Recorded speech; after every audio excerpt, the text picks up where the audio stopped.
بسم اللہ الرحمن الرحیم یا ایہا الذین آمنوا اتقوا اللہ ولتنظر نفس ما قدمت لغد واتقوا اللہ ان اللہ خبیر بما تعملون۔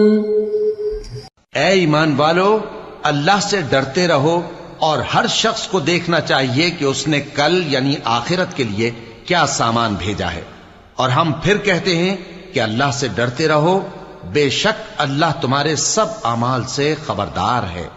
بسم اللہ الرحمن الرحیم، الحمد للہ رب العالمین، والصلاة والسلام على اشرف الانبیاء والمرسلین وعلى آلہ واصحابہ اجمعین ومن تبعہم بإحسان الى یوم الدین۔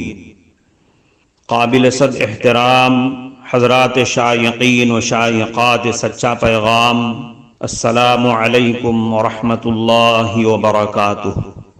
آج کی محفل میراث النبی کے نورانی پروگرام میں آپ کا استقبال ہے۔ اہلا و سہلا مرحبا۔ ہم آپ تمام حضرات و مستورات کا خیر مقدم کرتے ہیں۔ محترم حضرات و خواتین، تعلیم کا آغاز ہو رہا ہے۔ سب سے پہلے آداب تعلیم کا لحاظ کرتے ہوئے تعلیم کی طرف متوجہ ہو جائیں۔ پورے دھیان سے سننا، عمل کی نیت سے سننا اور تبلیغ کی نیت سے سننا، یعنی سنی ہوئی باتیں دوسروں تک پہنچانے کے جذبے سے سننا۔ چند خاص آداب تعلیم ہیں، امید ہے کہ آپ حضرات ان آداب کا ضرور خیال رکھیں گے۔ جزاکم اللہ۔ بسم اللہ الرحمن الرحیم۔ جوتے کھا کھا کر کھانا پڑا۔ دیہات میں کسی مولانا صاحب نے بیان کیا کہ اللہ تعالیٰ بندے کو رزق کھلاتے ہیں۔ ایک نوجوان نے یہ سن کر دل میں یہ بات ٹھان لی کہ میں نہیں کھاتا، میں دیکھتا ہوں کہ اللہ تعالیٰ رزق کس طرح کھلاتے ہیں۔ چنانچہ اگلے دن اس نے بھوک ہڑتال کر دی، لیکن بیچاری ماں تو ماں ہوتی ہے، اس نے پراٹھا بنایا اور سالن کے علاوہ مکھن اور چینی بھی ساتھ رکھ دی۔ اس نے بیٹے سے کہا، بیٹا کھا لو۔ بیٹے نے کہا، میں نہیں کھاتا۔ وہ منت سماجت کرتی رہی، لیکن وہ کہتا رہا، میں نہیں کھاتا۔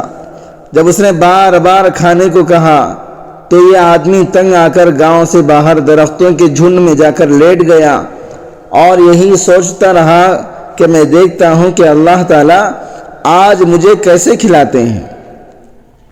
ماں بیچاری پیچھے پیچھے کھانا لے کر گئی اور اس کے قریب رکھ کر واپس آ گئی۔ اب کھانا بھی قریب پڑا تھا اور وہ آدمی بھی لیٹا ہوا تھا۔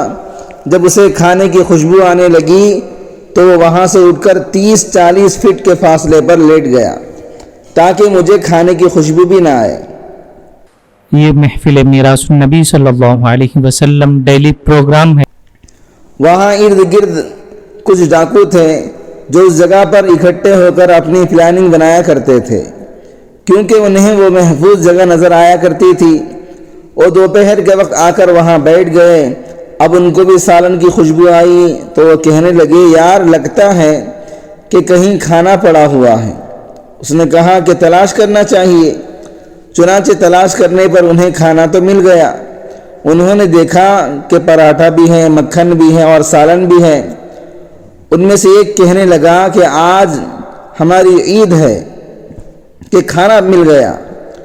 ان کا جو سردار تھا وہ بہت ہی ہوشیار آدمی تھا۔ اس نے کہا، چپ کرو، مت کھانا، مجھے لگتا ہے کسی بندے نے ہمیں مارنے کے لیے اس میں زہر ملائی ہوئی ہے، اور اگر کسی نے ملائی ہے تو دیکھو وہ کہیں نہ کہیں قریب چھپا ہوا ہوگا۔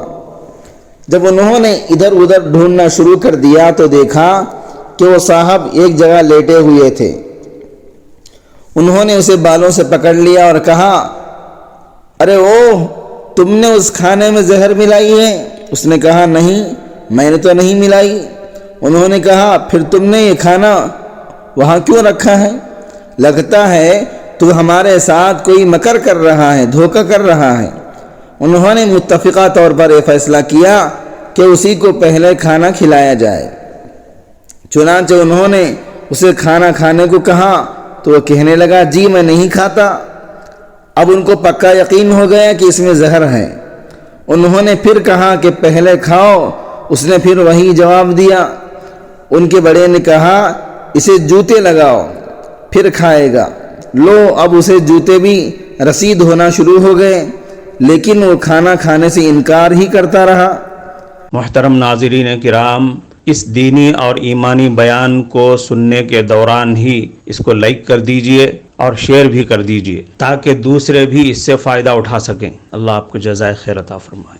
جب بے حد و حساب جوتے لگنے لگے تو کہنے لگا جی معاف کر دیں، میں کھانا کھاتا ہوں۔ اس کے بعد اس نے ان کو پورا واقعہ بھی سنایا اور ان کے ساتھ مل کر روٹی بھی کھائی۔ پھر انہوں نے اسے چھوڑ دیا۔ جب اس کی اچھی خاصی مرمت ہو گئی تو اس کے جسم پر جوتوں کی نشان پڑ گئے اور بیچارہ دردوں کے ساتھ گھر واپس آیا۔ ماں اس کی یہ حالت دیکھ کر خاموش ہو گئی۔ اب اسے اگلے جمعے کا انتظار تھا۔ جمعے کے دن مولانا صاحب نے پھر تقریر کی کہ اللہ تعالیٰ ہر حال میں انسان کا رزق پہنچاتے ہیں۔ جب وہ بیان اور نماز کے بعد فارغ ہوئے تو مولانا صاحب کے پاس جا کر کہنے لگا مولانا آپ ادھورے مسئلے بیان نہ کیا کریں۔ انہوں نے کہا میں تو پورے مسئلے بیان کرتا ہوں، آپ کہنا کیا چاہتے ہیں؟ وہ کہنے لگا کہ آپ نے پچھلی دفعہ کہا تھا جس کا رزق ہو اللہ تعالیٰ اس کو پہنچا کے رہتے ہیں۔ انہوں نے کہا ہاں یہ بات تو پوری ہے۔ وہ کہنے لگا جی نہیں، یہ پوری بات نہیں ہے، پورا مسئلہ یہ ہے جس کا رزق ہو اللہ تعالیٰ اس کو پہنچا کے رہتے ہیں، اور جو رزق نہ کھانا چاہے اللہ تعالیٰ اس کو جوتے مار مار کے کھلاتے ہیں۔